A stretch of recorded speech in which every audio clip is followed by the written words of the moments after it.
and welcome back to another episode of A State of Loud. Say I'm it your loud. host, Christopher Jefferson, joined by the one and only producer man himself, AJX Beast. AJ, how you Yes, doing sir. today? Hey, I'm doing amazing. I'm not even gonna lie. I'm doing good.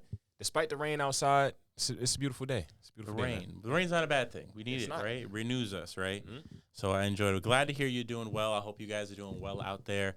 And as always, I appreciate you guys for tuning in to another episode of A State of Loud. Yes, sir. And I'm going to ask you, if you like what you've been seeing for the last couple of weeks, we're turning into a real YouTube channel now. Going crazy. Going crazy. Wow. 11th episode, here Mad. we are. Real thumbnails. Big Yeah. big shout out to AJ doing his thing. Come on, man. But yeah, I want to always ask you guys, like, subscribe, hit the bell so you get the notifications. We want to share more of our lives with you guys. So Yes, sir. with that being said, today's show, easy topic came to mind. I think we're going to talk about being tired, Yeah, man. because I think we hear that saying a lot, where everyone says they're tired almost like it's a fad. Mm. like Yep. like don't get me wrong, the human body can only exert itself so much before you actually do become tired or exhausted, right? Yeah. It's all different symptoms, but I think there's different types of tired, and I kind of want us to roll through that, right? So my first thing off the just automatically, AJ, when you hear tired, what do you think of for yourself? Hey. Hey. When I hear it, like someone being tired, like I understand when a person's like, "Oh, I'm sleepy" or something. Okay. When a person is like, "I'm tired," I automatically think of death. Sheesh. Yeah, I I mean, think that's a Cause that's the only time I really hear that. Like when the person is going away or they feel like that's wild. they're going away. You know. I mean, that's not your. I do understand that, right? Like, because I mean, if you've ever had an older person in your family, older relative that's kind of at that point in their life where Yeah. they're ready to just take the long nap, as they say, Yep. they be like, "Well, how is that? How are you feeling?" They go, "I'm tired. Tired. I'm tired." It's that soft Ooh. voice. I'm That's tired. it's a heavy, it's a heavy saying now when you put in that light, right? Because to be tired then emphasizes the thought of, I have nothing left to give. Mhm. And my question is, do we think about what we're saying when we tell someone we're tired? Are we really thinking, do we have no more to give in that moment or for our lives? Hey, words are spells, man. Words are spells. And that's kind of why I wanted to dive on the topic, because I deal with, I mean, we hear the word tired all the time, whether it's like seasonality, tired, or emotionally tired, or physically tired, spiritually tired, mentally tired, Yeah. mentally exhausted, right?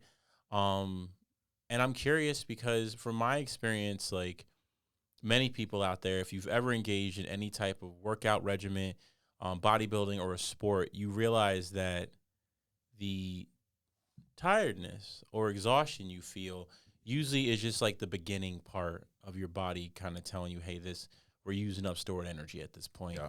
Maybe we should slow it down. Even when it comes to studying, those that have gone to college, they'll know mentally you can be completely exhausted, brain fart. You can't read anymore. You can't absorb anymore. You're at the point where everything you learn and everything you know, you've reached your limit for that day. Yeah. Then you have the emotional exhaustion, right? It could be anything. The big one out there is when you're in a relationship that doesn't feed you, or you're in a relational space, right, with family, friends, and it doesn't feed you. You feel emotionally drained and tired. Where that friend comes up and starts venting to you that you didn't ask for, but they were like, "Yo, I'm dumping on you. You're going to take the weight of this energy. I'm done unloading it for today. I'm gonna go about my day." So there's so many levels of exhaustion. I think I want to step on that factor of putting yourself in a place where you're allowing yourself to get exhausted in all four of those categories. Wow. Because really think about it, right? To mature in life, usually, not all the time, to mature in life, usually we have to get to a point of exhaustion in any one of those fields, right? And I never thought about it this way before, but to cause change, usually pain and discomfort are the reasons why we want to change. It's not always because I want this and it's an easy route and I'm willing to go. It's like I'm willing to deal with the pain, the exhaustion, and the exertion needed and that it takes to get to the goal in which I have. And that's why I think it's important to be able to be willing to exhaust yourself in all four fronts. Yeah. Because in life, we're going to need the strength in all four, right? Take a basic maneuver, right? Like usually for guys, I'm going to speak for guys. I'm going to speak for myself, really. One of the first times I learned about exhaustion was, I want to say mental exhaustion because that's coming to mind. But I don't think it was mental exhaustion. I think it's mental exhaustion now that I'm older and I can look back at how I was feeling as a kid during some of those tense times. I grew up in East Orange, New Jersey. Big Not up the to East Orange. Yes, big up to East Orange, man. They're doing some good things. They got that dope skate park by the library. Yeah, if man. you drive on Route 280, Jersey Tings. But I look back on my life when I was younger, and mental exhaustion was probably one of the first things I remember. But I only remember it that way now as an adult. Yo. Because living in the hood, like, is different. You're on Super guard all the time. Yeah. And you don't realize that when you're in it. You don't realize that, hey, this tense feeling I have going to school or walking down the street or taking out the trash isn't a norm. It's mental exhaustion. I remember every Sunday feeling tired. Like, oh, God, I'm so exhausted. I got to go back to school. Yeah. I don't have energy for this. I remember those days, man. Right? Yeah. And you feel like you don't know what it is. And I remember getting out of it. My mom moved us to Linden. Big shout out to Linden. I forgot. Yeah, they're doing some pretty cool things out there. Some wild things going on, but good things too. We moved to Linden. It was a different type of feeling. I never had that type of exhaustion. It was like now I had extra energy to put into extracurriculars. Wow. Right? Like it was wild because I got into ROTC. I started working out, and that when I got to that level, that's when I started exploring physical exhaustion. Okay. Voluntarily, right? You had the freedom to actually free your mind a bit. Yes, I had the extra energy to put into yeah. something else other than just mentally staying stable in my situation. Right? And I mean, just to give a backstory on it, like when we lived in East Orange, like bullets came in the house. Oh, wow. That was one of the biggest motivating factors to leave, man. Like I was 12 years old. Bullet came flying in the house. It was maybe a foot away from me. I was walking through the door. And that was it for my mom. She's like, nah, I gotta get my kids out of here. We can't deal with this. Yeah. And you don't realize you hold that and you take that with you. Even though you don't want to, you take your body. They always say the body keeps count. So when you get out of that type of environment, you have so much extra energy. Yeah. Because you're not walking around looking over your shoulder, looking over your back, like you have to save yourself from somebody. And that kind of led me to the physical exhaustion part of my life because mainly I was a chunky kid. I think I was, I forgot how old I was, but I was yeah, a big kid chunky too, man. I'm not even gonna lie. So what happened? Is that a thing? Like, if you're a young man in this world, you're just gonna have a chunky face? Yeah, I guess so. Right, a Doritos face. That's the before the glow up, as before the glow up, as when that the young puberty hits. young ones like to say. Yeah. Definitely When that puberty hits and all that testosterone kicks in and the muscle starts to grow, voice change, people start making fun of you because you're trying to grow a mustache. Yeah. Like, so it's yeah, man. I remember that getting to that point and getting to the point of saying, all right, I gotta start working out. How do I work out? How do I grow? Right? Like, do I just do push-ups until I'm tired, I'm done, or do I keep doing it? I always wondered why other kids were able to physically push themselves further than I was. And that kind of affected me in a route where I'm like, maybe I'm not pushing myself. What's my question? And it set me on this quest to truly push myself. And I'll never forget the time I genuinely pushed myself. It probably wasn't until, sophomore, junior year. Wow. Like, I was still working out, but I wasn't getting in shape. And then, like, I had to seriously get in shape for a boot camp. Voluntary boot camp. It was 2 weeks. It was the summer before my senior year. And I had to grind out. Huh? I was in boot camp too. Did you? At McNair. Oh my goodness! So you know all about this, like you in ROTC, Mr. Franklin, man. Mr. Franklin, McNair. I hear a lot about the school in McNair. Yeah, we're not even gonna talk about it. All right. It was 3 weeks for me though. All right, it was 2 weeks for us. And did you guys go somewhere? No, we stayed right in the gym. Oh, now wow, we were fortunate enough to go to a naval base in Rhode Island. Oh, so yeah, y'all was outside. Oh yeah, it was brand new. Yeah. It was different. It was scary. It was scary. In the heat too. It was summer, but it was cold because by the water. Lord have mercy. So it was wild. So it'd be cold at night or in the early morning and hot during the day. Yeah. So it was wild. It was wild times, but it was a beautiful time. And I smile about it because and that was the first portion of my life that taught me to physically push past my boundaries. Wow. Physically, like to understand what really being physically tired was like. Yeah. That literally did it for me. It was. I remember I had my first sergeant Philibert. Big shout out to him. And he started pushing me my junior year physically, working out, lifting weights, and that triggered something in my mind. Like he got me. I'll never forget it. He got me to do something that I never didn't think mentally I thought was possible. We were doing bench press. Oh, And I'm putting up numbers, and he adds weight. And I'm like, I can't do that for a sergeant. That's too heavy. And he's like, you could do it. And I'm like, no, I can't. He goes, yes, you can. Do it. Oh. Sit down, put it up. I was like, oh my God, I did it. He goes, good, let's do it again. He puts more weight on the bar. And I'm saying, like, I can't do that. He goes, you just did the last one. You didn't think you could do it. Let's go. Puts it up. I push it up. I'm like, yo, this is crazy. What else is next? He loaded the bar, bro. Bar's starting to bend. Put it up.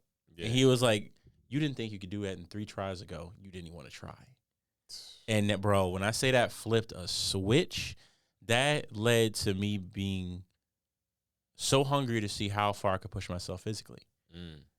And it began my drive to just work out, to get in shape, to really push myself better, right? And I feel like this episode's turning to me telling stories because I want to dive into the subject, but we're going to go back and forth with it. And I just think it's important to point out, you don't know what you're capable of until you're pushed. Till something teaches you that you can do more than what you think you're capable of, you'll never know your true personality, your true capabilities, I should say, or your true ability to succeed. Mm-hmm. And for me, I believe I can pinpoint every single point where the mental and physical was. Because even though I got out of East Orange and I explored the physical in high school, once I could mentally do that, my mental push didn't come till later in life. Wow. See how crazy it is? Wow. Like you have to be in a seat to push. So like, AJ, I think you're pretty advanced and far ahead for where you are in your life. Like, where do you sit now, or can you remember a point in time in your life where any one of those boundaries were pushed? What, mentally, physically, emotionally? I say for me, mentally was similar to your situation, like just growing up in the area I was growing up in. Okay. Waking up for school when I really didn't want to. Go in. Wow. I just see now you took it way back. Yeah, because I remember those days where it was just like, oh, I'm sitting in the room. My mom's thinking I'm going to school, but I'm still asleep. Or I'm not even asleep. I'm just sitting inside the room because I genuinely did not want to go. And, yeah, that's the mental. And then physical, I would say for me would be probably fasting. Like the first time I did fasting. Yeah. The first time I did fasting was about 7 days, like full on 7 days. God bless. And it wasn't only because there wasn't food in the house, because it was, we had those moments where there isn't really food in the house. But it was really because I wanted to test myself, to see how far I could go, to see how long I could go. And I did 7 days. Sheesh. 7 days. Congratulations, bro. Yeah, man. And I'm definitely gonna get back on that wave. But, how did you feel after 7 days of fasting? What was that like? All I'm gonna say is different. Like you see the world different. Really? And I think that's what a lot of people miss out on, is like, that reality of the world, from taking a chill on, indulging every day, like I think a lot of people, right, wouldn't necessarily go to saying, back on the topic of being tired. Yeah. I think a lot of people wouldn't necessarily go into saying tired if they just took time to actually stop indulging. Like, wow. I feel like a lot of people, they overindulge in certain things, whether it's eating, whether it's certain musics, certain energies, like you were saying, sharing. Yeah. It's wild, man. Yeah. So would you say that we use the feeling of tired to justify our indulgences? Yeah, 100%. 100%. I mean, that's interesting, right? Yeah. Think about it. How many of you out there watching this show live in the routine of wake up in the morning, struggle to get ready for work because you don't want to go? That's a mental strain, and it can be somewhat of an emotional strain. You get up, you send yourself to work, give all your energy to your job, you get home, now you got a little bit of energy left, you're tired from that because that was draining. Yeah. You then cook dinner for your family, help your kids with that, or cook dinner for yourself, maybe go to the gym, whatever you do. And then maybe at the end of your day, maybe 8 o'clock, 9 o'clock, depending on what you do, you're indulging your hobby or leisure time. Yeah. You watch TV, read a book, play a video game, go for a walk, maybe go out to eat, go out to drink, hang out with friends. You begin your indulgences in leisure, around 8, 9 o'clock. Mm. And then don't go to bed till 12. Wake up the next day and still say you're tired. And you're doing the same thing over again. It's such a dynamic equation, right? Because so many things go into that balance of the four: mental, physical, emotional, spiritual. Yep. That if you're not feeding that daily, you're gonna be tired on all of them. If you're not giving yourself some type of treatment for each one of those four, you're going to get to a point where one's going to give out, and we all know if it's 4 legs on the table and one falls down, the rest of the table is coming to crumble. Yep. So you got to be willing to energize those a little bit, but I don't think we're encouraged to do that. We're not. I don't think we're encouraged to do that, at least in this system. And I'm glad you brought up the thing about getting up for school, because I think everybody can relate to that, right? Everybody. Like that feeling of being a kid and you wake up for school and you're so dreaded. You're like, yo, why do I have to do this? This is not something I want to use in my life. Mind you, you have no clue what your future is going to hold. Yeah. But you're certain school ain't teaching you it. And you just don't want to go. And I think I brought this up another show but when that field trip roll around, bro, you up at Facts. 5:30, dressed in the dark, sitting in the living room with your book bag on with the lunchbox. Talking about, Mom, we gonna be late. She like, yo, the sun's not up. Yo, I remember those days. Bro, that's crazy. You ever And it would be the dopest spot too. The trips? Yeah, the trips. It would be like the dopest Where did spot. you guys go up here? Everywhere. Like we went to the museum, natural history. Oh, fire, bro. Now, question: What stood out to you in the Museum of Natural History? From that age. From at that age, I'm not even gonna lie, the well. It was just that big behind. They changed it up, of course, over the years. But there's a well now, like a big ass like blue well. Yeah. Oh, That's, yes. Yeah. Oh, bro, yes. That joint, crazy. Oh, wow. That was wild. Because you wanted to lay on the floor, and they had signs that said, don't lay on the floor. You're like, bro, how can I not? Oh, wow, man. Yeah. I totally forgot about that, man. But yeah, I think for me, it was the suits. From the African tribes. Oh, never forget, okay. bro. Never forget myself behind. I was like, yo, I seen this in some movies. This is crazy. Yo.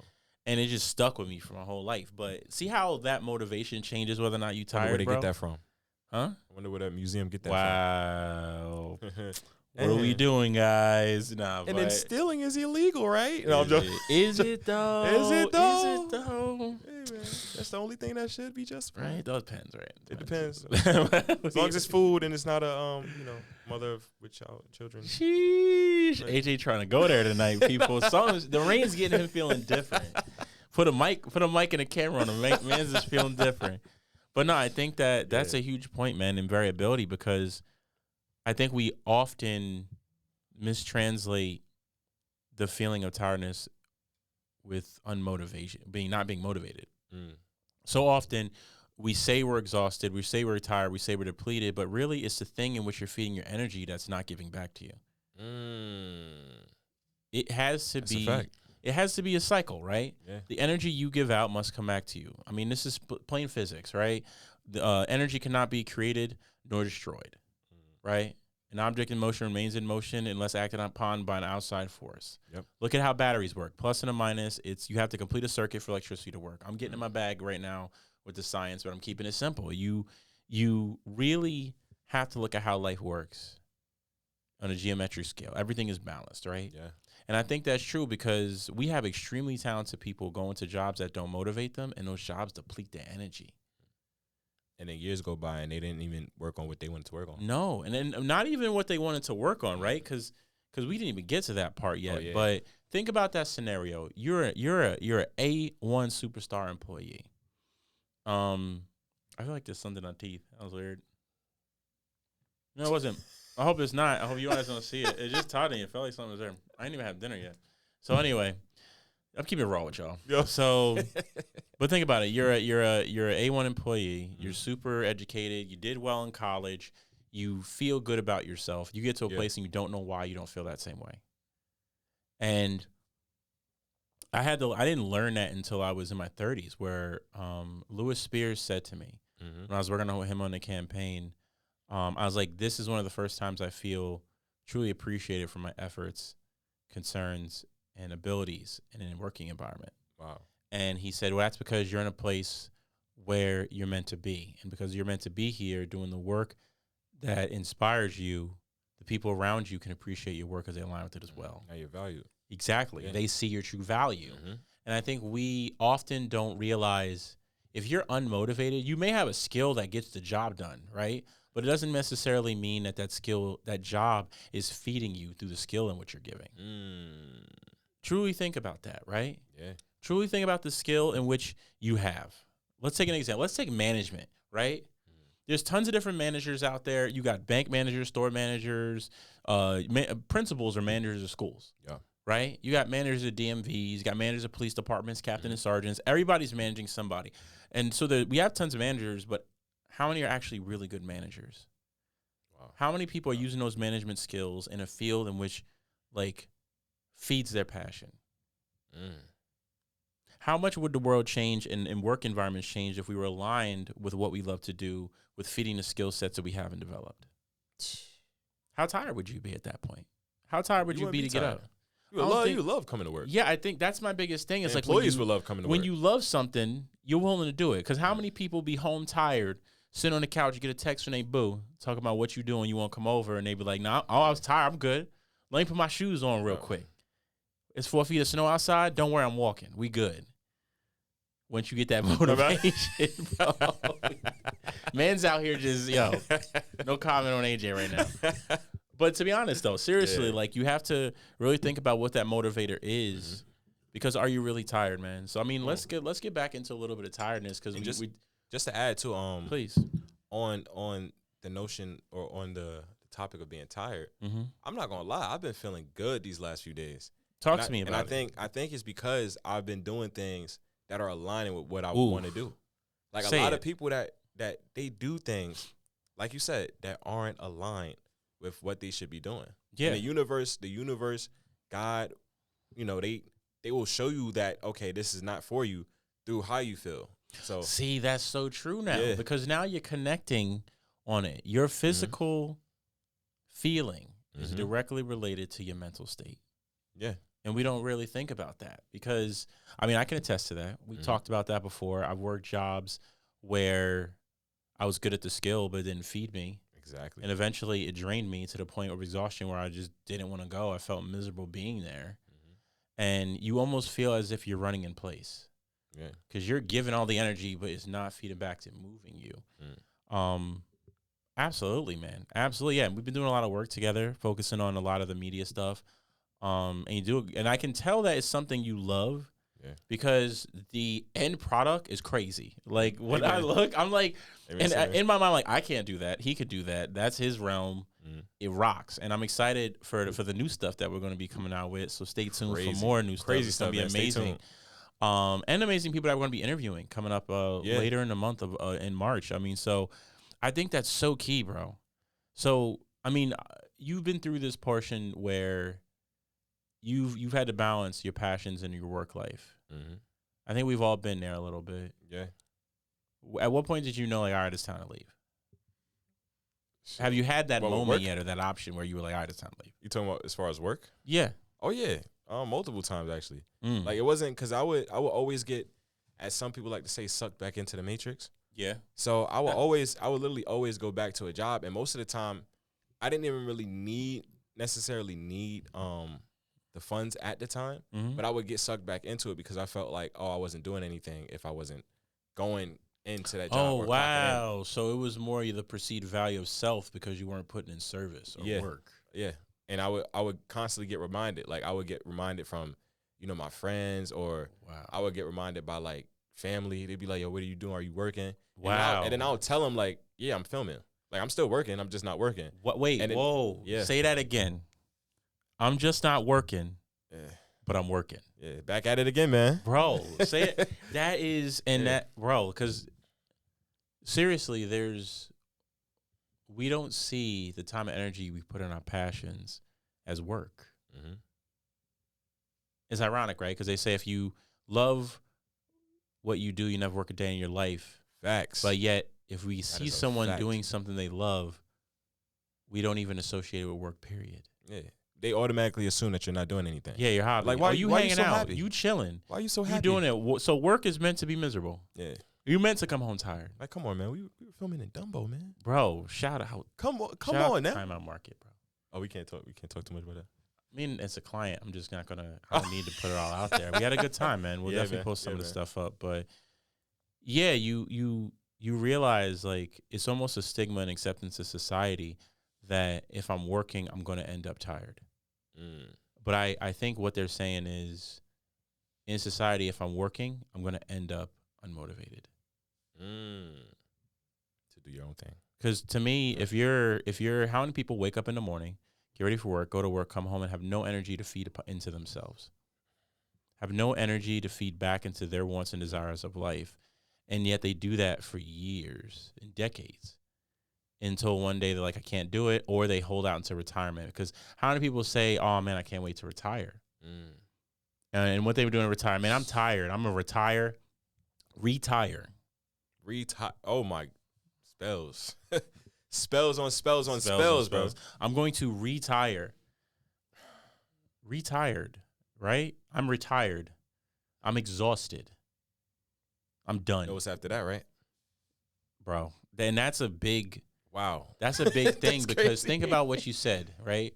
Oh my, A God. big notion, a big thing that occurs on the railroad that a lot of people don't talk about is, especially for locomotive engineers, is after years of working the job, when they do retire, a lot of them only live a couple years after retirement. Yeah. Because of the stress, the exhaustion, the giving, the grind. And also when you wake up, you no longer have that purpose. And again, that's more the spiritual side of being tired. Wow. Right? Now we could get into that too. Well, I want to because we do talk all the time about doing things that feed you and feed your soul and giving yourself time and feeding within, but we don't often talk about what that looks like in daily life. Like, think about how many young kids out there are talking about they're on a spiritual journey, or people make that saying, oh, I'm not religious, I'm spiritual. As if they're not one and the same, or if they don't work together. Like, I think we don't talk enough about what that looks like, right? What your spiritual journey looks like when it comes to being tired. Because that is a thing. Let's dive into it, right? Like, say you're doing the work to heal your traumas, right? You're meditating, you're journaling, you're reflecting heavy. Really, the work you're doing is reflecting heavy on why you are the way you are, what actions took place in your life that created the behaviors you have as coping mechanisms to be why you are who you are. Wow. And then deciding if those things still align with what you want moving forward. Are they functional? Or if you should make a change to unlearn them and then reparent and relearn things for yourself. Yeah. That's really the work.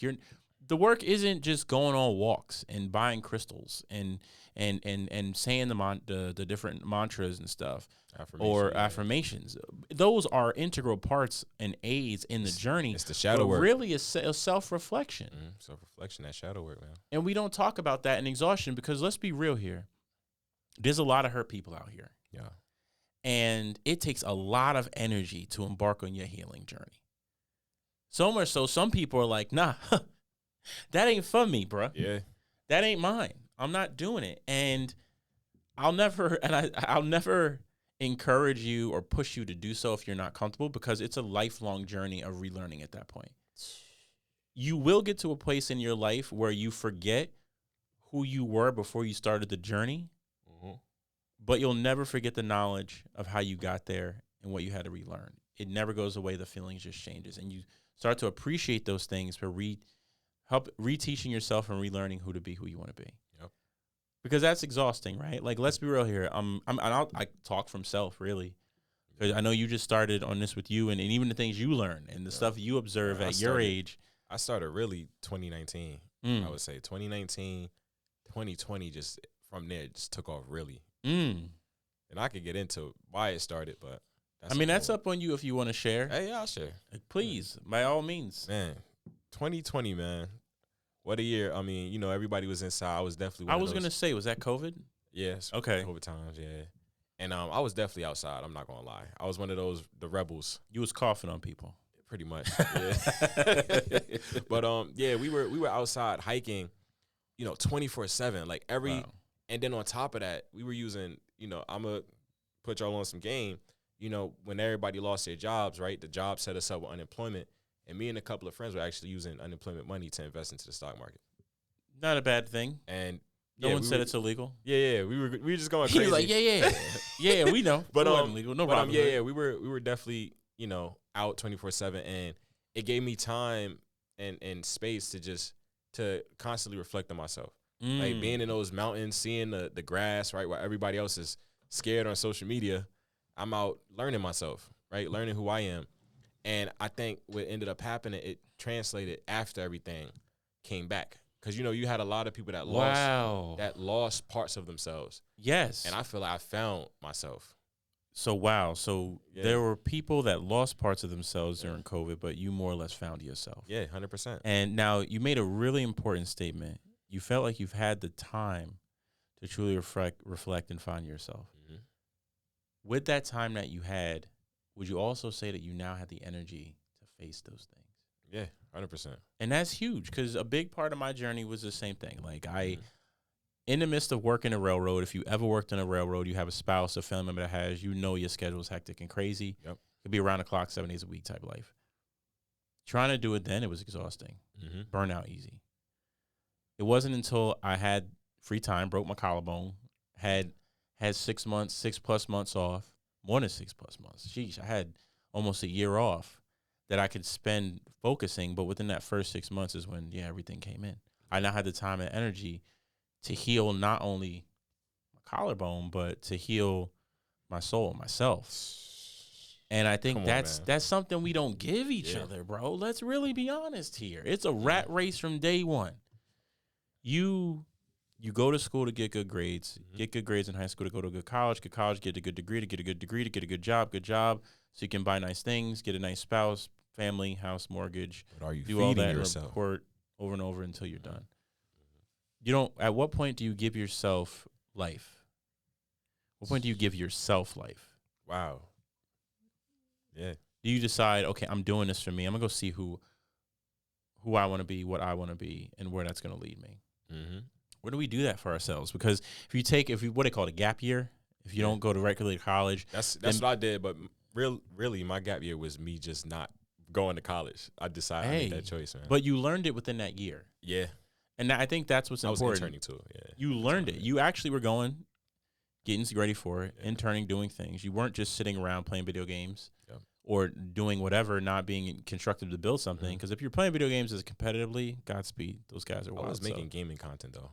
So you were making content. You were building something. Content, yeah. But see, that's where I think you had something to pour yourself into that aligned with where you wanted to be. You had the time to do it. Yeah. And the means to do it. And I think that's incredibly rare. We don't think we have the means to do it. And it kind of leads us down a spiritual path that we're not ready for or aware of, and the world kind of guides us on that path. Yeah. Right? Because if you don't make that decision, like, hey, I'm going to take the spiritual journey, I'm going to read about life, read about emotions, read about mental health, read about trauma, read about releasing it, your life is going to be taken charge by somebody else or someplace else. Because you have needs. We're human beings. We live in a hierarchy where you need money to survive, and you need to exchange your time and efforts to get that money. Yeah. So if you don't have that God-given ability, time allotted to do the healing, it's rare that it's going to happen. It might probably not happening for a lot of people. Yeah. Now, I want to lead into, because it's a little bit easier to not have it happen now because we have so many distractions. Yep. Because let's be honest here, pain teaches us everything we need to learn and to push us out of our comfort zones. That's kind of with the 4, right? Because if you're emotionally in pain, you're not going to be there anymore, and you're either going to learn from it or you're going to repeat it. If you're physically in pain, you're pushing yourself, you're exhausting yourself, you're probably going to grow. Yeah. If you're mentally in pain, you've literally pushed yourself to your limit. You've learned from it. You have a new standard for mental capacity. Yep. Right? Spiritually, you've done the work, new capacity. So your mental, physical, emotional, important. You'll lean, but they all kind of feed on each other. They all keep the table standing. And it's kind of where we get lost. Because think about it. I want you at home, and I don't ask you guys to do much other than like, subscribe, hit the bell, and all that stuff, right? And leave a comment if you want. I'll ask you to buy merch in the future, but really, I'm going to ask you guys, if you're sitting home, ask yourself why you're tired. Why are you tired?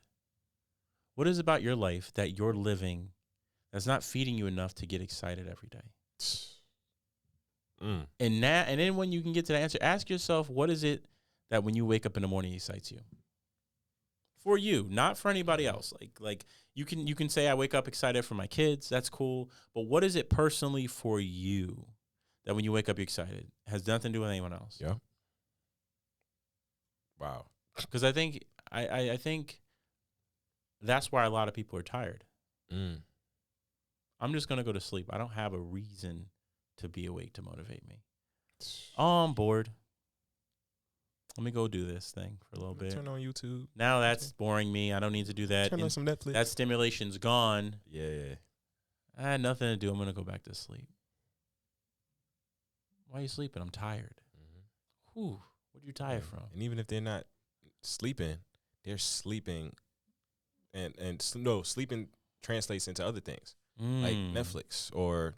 So you're awake. You're just not there. You're not conscious. You're observing, but you're not creating. You're undead or zombie. Undead zombie. So we kind of talked about that, right? Yeah, man. Because now we're getting into the tired and the thing like that, right? Mm-hmm. If you're not being fed through what you're consuming and what you're creating, Other that's things would take your interesting. time. That's an interesting story and question. Can you be creatively fulfilled through straight consumption only? No. Why not? I would say unless you're finding ways for that to pay you, because you have people that react to certain things. Yeah. And they get fulfillment through that. Yeah. I don't think so. I don't completely See, that's interesting because, and I kind of agree with you, right? Mm-hmm. Because with consuming, we will get numb to the game. Yep. Chase the fastest car, you'll keep going till you got the fastest. Chase the biggest house, you can always get one bigger. Excuse me, you can chase more food, tastier food, you can always get something more tastier. That's a never-ending chase of consumerism. We all do it. It's fun. There's a lot of great things to try in this life. But that true fulfillment that comes, at least for me, can only be dived down into creation. Same. To create. It's a undescribable feeling to create something that you see in your brain to bring into real life in 3D. Yep. Like even if you're tired. Now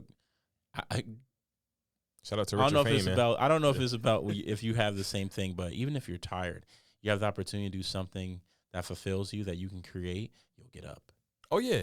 I've been in the bed, a bunch of times where it's like, yo, I got this idea, let me get up and make this happen. Right? And then I'll have I don't know what it'd be like when it's like 3 a.m. in the morning. Oh, that's the depending on who you talk to, it's the witching hour as well as other things. But it's the golden time. Yeah, you just get up and it's like, nah, I gotta work on this. My computer's just sitting there, it's collecting dust. I'm like, nah, we turned it on.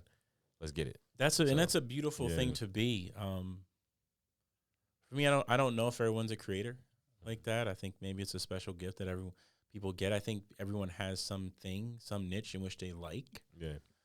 Even if you like knitting, you like crocheting. Crocheting's big again. Mm-hmm. It's cool. Shout out to my crocheters. I used to crochet when I was 8. Crochet. My mom taught me how to crochet for my anxiety. Mm-hmm. Definitely helps. So if you have a kid with anxiety, and you want to be able to calm down, teach them to crochet. It is the greatest thing to learn. And take their phone away.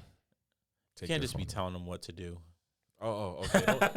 don't take their phones away and their iPads and their Cocomelon. No, I think but to that point, giving someone something constructive to consume, to create, it's almost like a fidget spinner, but you're creating something. Yeah. Because when you're crocheting, right, I still think I remember how to do it. I'll try again. But when you're crocheting, you're doing the movement almost as if you're fidgeting, but you're creating something. Huh. So when you're done fidgeting and you're kind of in your zone and you're relaxed into it, at the end of the day, you got like a blanket or a scarf or animals that you can use, which is wild. You're creating things for yourself, for your work. It's a self-fulfilling cycle. You can use or someone else can use, right? Or you could sell it, and then we get to commerce. Goodness! See? Come on now.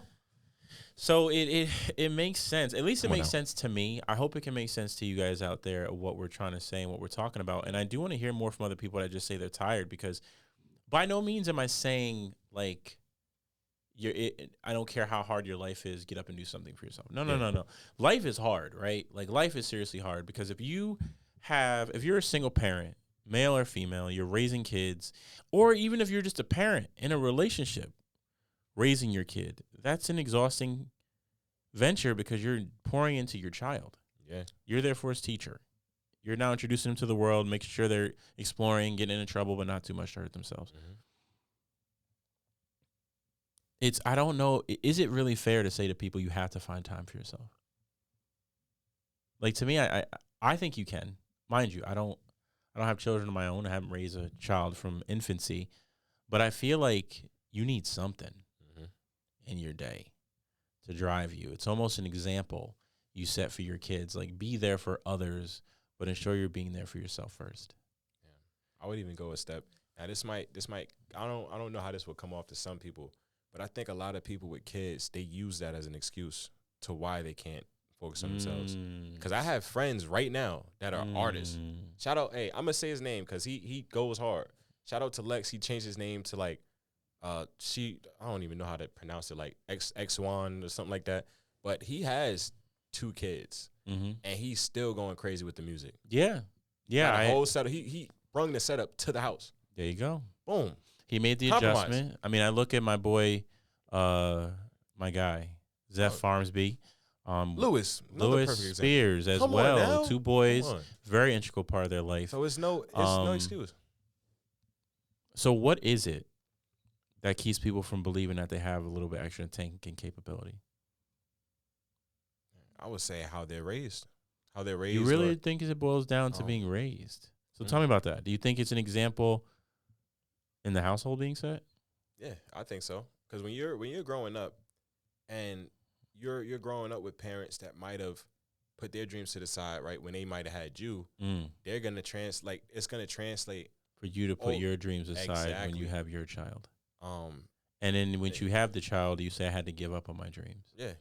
Wow. So you're teaching your children the minute you do something and have to be responsible for something else or someone else, your dreams don't matter no more. Yeah. Imagine if you had a parent that pushed you, right? Even if you say, oh, mom, you went to your mom, you went to your dad and said, oh, my girlfriend's expecting or whatever, right? Yeah. And then they go to you and say, no, still focus on you, right? Make sure. Yeah, that man. you Oh my God, right. that's so valid, right? Because when you're having a child, you want to build a solid foundation. Yeah.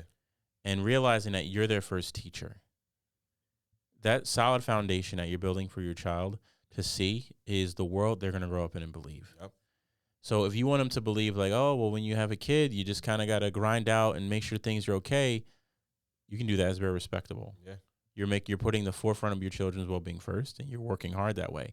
You're sacrificing more of your life than their life to get them to where they need to be.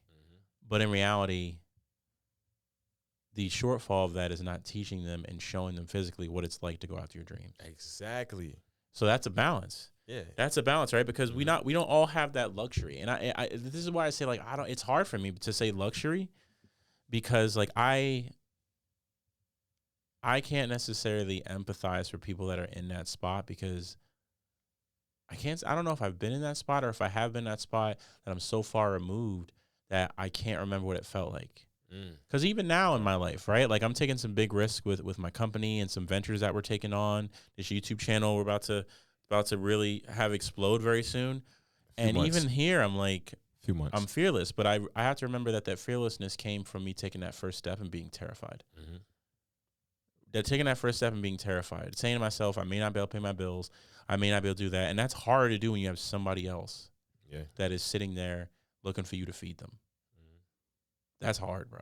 That's so hard to look at a kid and be like, hey, we don't got nothing to eat tonight. Daddy had to spend the money on a tool for his job or his venture, and we don't have food for a few days. Hopefully something picks up. Yeah. That's a hard venture to take, bro. Emotionally, that's crazy hard, man. It's crazy hard. So for me, it's like, I don't know. I feel like for the sanity of the world we live in, we need to create a society that allows people to make mistakes. Safety nets for when life changes. Yeah. And to allow you to keep growing. Otherwise, we're going to have a lot of unhappy people. And we see it. I see it every day. I see it. Every day working in the community, man. I feel for these parents that are raising their youth. You ever take the MTA? My team. and losing them to social media, to electronics, to the world, to their communities, to the world around them, because things are very different. Yeah. And I'm not going to get too political about things, but even recreation in certain areas is becoming inaccessible because now they're charging for municipality organized recreation. What are we doing? What are we doing? What are we taking away from, man? We got the money. We don't got to have kids pay for this. And you're creating more tired kids. Yeah. More tired people. Right? Because kids are hungry, just as most adults are. You're hungry to be stimulated, to be taught, to learn, to be nurtured. But you just don't have a thing there to do it. So you're tired. Now it breaks down into the motivation part, right? We're all motivated in different ways. Yep. A big part of being motivated is by seeing something that sticks with you. Yep. How many of us are tired because we don't know how to get to where we want to be? I can't see the road to get out of this, get to where I want to be. I can't do it. I'm just going to stay here and stick with this and just be tired. I think, I'll be honest with you, man, I think that's what our new pandemic and epidemic is unmotivated human beings and people on this earth. I'm tired. Everyone's tired. I have to go to work because I have to make money because I have to pay these bills.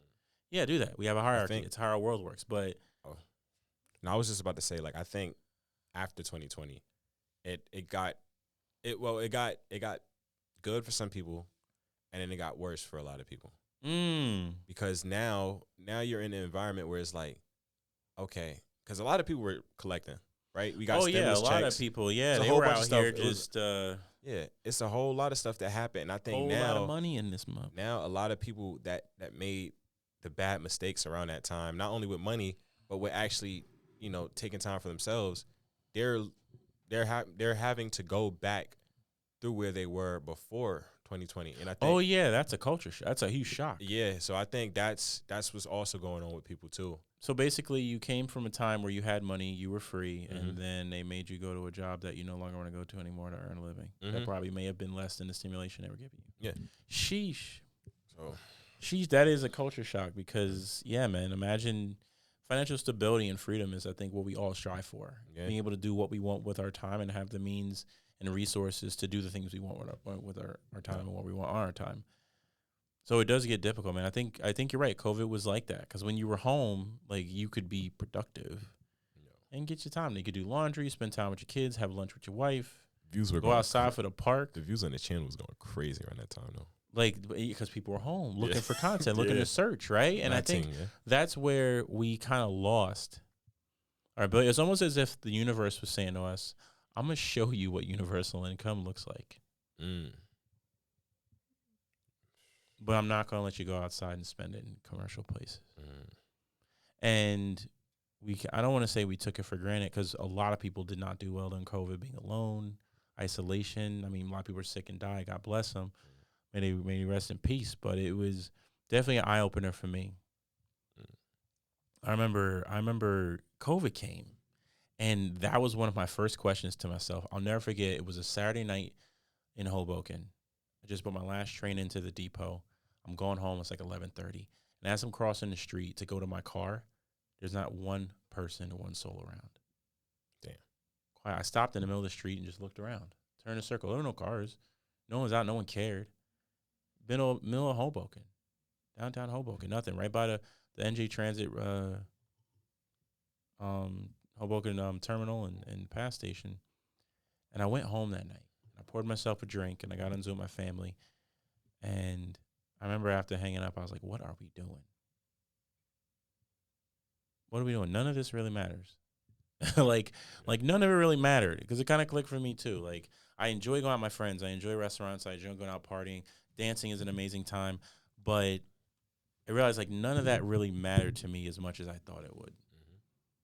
I look for human connection, real connection, talking to people, having conversations, connecting and building. And to not be involved in any of that, to have it stripped away was crazy. And I think it's why right now, like, I'm going so hard because I'm like, none of this is certain. None of this is going to be real forever. Like, we all die in the end. I'm too tired of being tired to be tired. Damn. Bar? What kind of Bars? But it's real. It's real life where I've known that feeling too much, and I know it too well, to stay there for too long, to be tired, man. It's like that saying, I'm sick and tired of being sick and tired. Yeah. And I don't know, man. There's something that'll change in all of us. It'll change in the way we move, and it'll change in the way we be. But I think as long as we can, I don't know, keep our head on straight and steadfast in the truth and moving forward in life and be constantly searching what fulfillment is and ask us ourselves, what is fulfillment? I think we'll end up in a better place. Yeah. I think we'll end up in a better place. So if you're tired out there, take some time to yourself. Don't go to sleep. If you are tired, sleep. But take some time to yourself and say, why am I tired? Why am I not motivated? How do I feel? Why do I feel sick? Am I taking care of myself in all fronts of spiritually, mentally, emotionally, and physically? Mm-hmm. If you're feeding yourself in all those aspects, and you still feel tired, something's going to have to change. It has to. You deserve it for yourselves. And I say that because I know I deserve it for myself. And if you're listening to this, you deserve it as well. You deserve more than what you think you have now. And you probably have more than what you know is available to you. Mm-hmm. But you have to be looking for it. And that starts with finding out why. Why am I tired? Yeah. So when we get there, I mean. Just to add one last thing before because I know we're about to end off. Remember, all sicknesses and diseases start right here in the mind.